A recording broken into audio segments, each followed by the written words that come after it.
Hey, thanks for tuning in to the Land and Home Show. Today we're talking about the government shutdown and how that is affecting the real estate market nationally.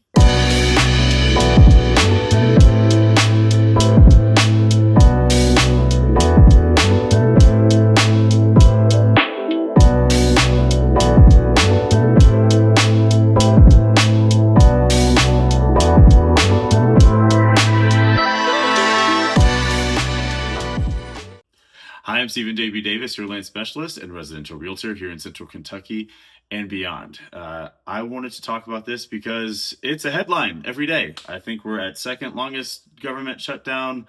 Those are just the facts. You can feel however you want to feel about it, but it has been a long time that the government is getting paid, but still not back to work. I wish I had that deal.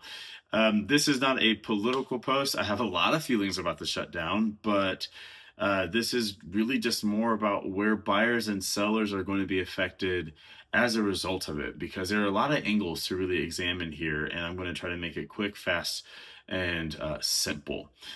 First and foremost, buyers and sellers. So, if you have a federal job, right now you're not working.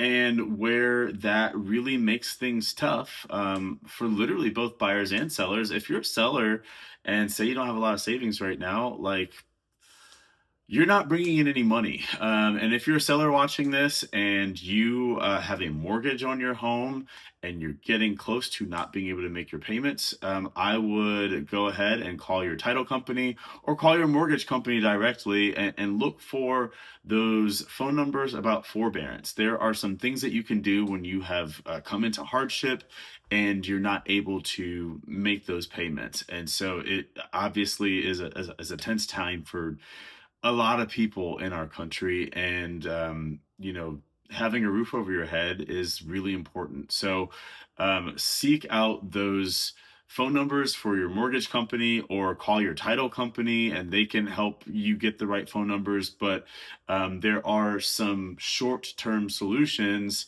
to try to help you while the government is shut down and you're not bringing any money. On the buyer side, if you're a federal employee and not working, that is complicating your ability to close. You are literally showing a change in your employment. You're showing a lack of income. And if you're a buyer currently under contract in this particular type of situation, what sellers need to understand is the buyer that you're under contract with cannot do anything about it. Their agent can't do anything about it. I mean, if somebody could walk up onto Capitol Hill and tell the government to take its head out of wherever it is, um, then someone would gladly do that. Someone would, but you're in a tough spot, and because of the slowness of the economy. I mean, everyone's situation is different who may be under contract right now, but because of the slowness of the economy, it doesn't necessarily behoove you to break that contract with the buyer who is federally employed and can't make things go any faster, because most people don't have sellers or sorry, buyers just lined up. Again, every situation is different, but it's not the case that things are just flying off of the shelves. So, um, I think depending on the lender, or rather, depending on the lending institutions in particular locales and regions, there may be some workarounds to try to count a federal employee's income in a way that is sort of a short-term solution in order to get things closed. But like, not every lender offers short-term solutions, and not everyone's job is necessarily like compatible with the short-term solutions that may be out there, but it's worth asking the question. um yeah, super tough. Second thing is, maybe you're not federally employed, but you take federal funds as a show of income. I'm talking about people who are collecting Social Security, or people who are veterans and maybe they work as a civilian now, but a part of their income is taking disability from whatever service that they excuse me, that they formerly served under, the Army, the Marines, etc. If you have any income or had any income coming in from the government that might have otherwise been counted toward your ability to buy something, you may not be stuck, but there are going to be some delays because the government shut down. So if you're endeavoring buying real estate and haven't quite started, I would be talking with, if it were me, I'd be talking with my lender to see what sorts of processes we might be able to start a little bit out of order.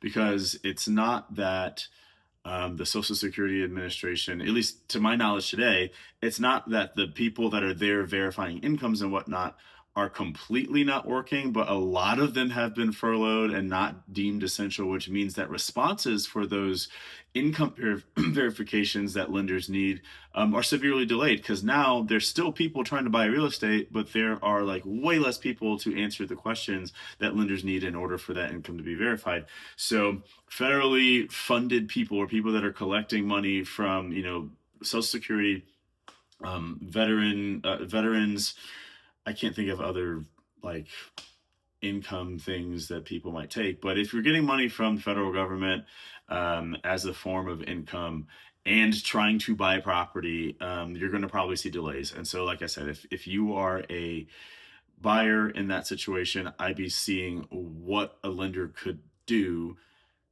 ahead of time. You don't want to start the process and then, a week or 3 weeks from now, if the government still shut down, be trying to verify things that may be able to be verified today. Like you may have to rearrange the order, or rather your lender may have to rearrange the order with the underwriters just to account for the delays. Again, every institution is different. I'm not saying that these are surefire solutions, but they're things that you should be asking in order to put your best foot forward in such a difficult time. So we've covered federal employees. We've covered people who are getting money from the federal government as income. And then there's government guaranteed loans. So FHA and VA loans are moving. And as far as I know, and as far as I have asked of my colleagues that are on the financial side of things, there may be a delay here and there. But again, that's just because it's the government. They're never really in a rush to do anything for us. But I digress. VA and FHA loans, they're moving pretty much like usual, except for if you fall into this federal employee category or you're taking money or collecting money as income from the federal government because of whatever your situation is. Those folks trying to get answers on your behalf, that may cause a delay. USDA loans, though, fall into a different category. USDA loans are loans that you have no down payment on, and they are designated for single family homes that are in rural areas. And rural is a subjective term as determined by the USDA rural housing department. For instance, I live in a rural part of Lexington. However, my entire county is disqualified from being considered rural. So if you wanted to live in Fayette County, you could not purchase a home here using a rural housing loan or a USDA loan. They're one and the same. So all in all, if you're trying to purchase a home or you're midstream in purchasing a home with that USDA loan, you have to be past what's called a conditional commitment from the USDA in order to be able to close. If you are before that point of conditional commitment, you are not closing. You're just not. I don't know why the USDA loan is separate from the FHA and VA, why they're working so differently. It's probably because they're in different departments. The USDA is its own department. FHA and VA, I should know this, but I'm pretty sure it's like Fannie Mae or Freddie Mac or one of those people. They're just governed by different parts. They're guaranteed by different parts of the government. So anyway, USDA loans, you're in bad shape if you have not been conditionally committed by the USDA for whatever property it is you're under contract for. And certainly, if you haven't even started the process, USDA loan at this point is not a great idea. So you may seek alternatives if you're dead set on purchasing a home, or you're in a position where you have to purchase a home because of a relocation or something like that. But yeah. Last but not least, I guess the good news is that interest rates have come down more.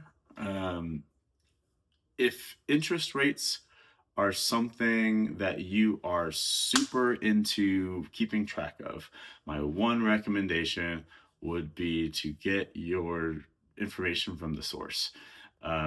Jerome Powell, who is the head of the Federal Reserve, that's who controls like the rate at which banks like pay back money and stuff. Like there's the rate, and then there's like interest rates for mortgages. They're separate things, but this one influences this one down here. He gives talks. The Federal Reserve puts out reports. Like, it's not really sexy information to learn about, but like it's a lot better than reading any of the things that you could read. All of that is speculation. Hear your news from the source, not filtered through whatever bias you may or may not have, because you're otherwise just making your decisions based on feelings and not necessarily the people who are ultimately saying what's going to happen with our interest rates. That's my take on it. It's the logical take, and I don't know how people feel about logic these days, but it's, I think, the best way to engage real estate. It's too big of a financial investment, or divestment for that matter, to just go on whims. So Jerome Powell is your man. Like him, love him, hate him. He's the one in charge, him and his guys on the rest of the Federal Reserve. So if you're interested in interest rates, that's kind of a tongue twister. If you're interested in interest rates, then follow what the Federal Reserve is saying and doing, as opposed to what media is saying and doing. That's all I got for you. I wish I had better news. I wish this was more upbeat, but I at least wanted to inform you because that's what I do on this platform. So be safe in the rain. Keep your heads up. Maybe you're on vacation and your head's already up. I don't know. But I just hope that you are well. And if you're not, that you're on your way to getting better. I'm going to have a great day and get back to work. Adios.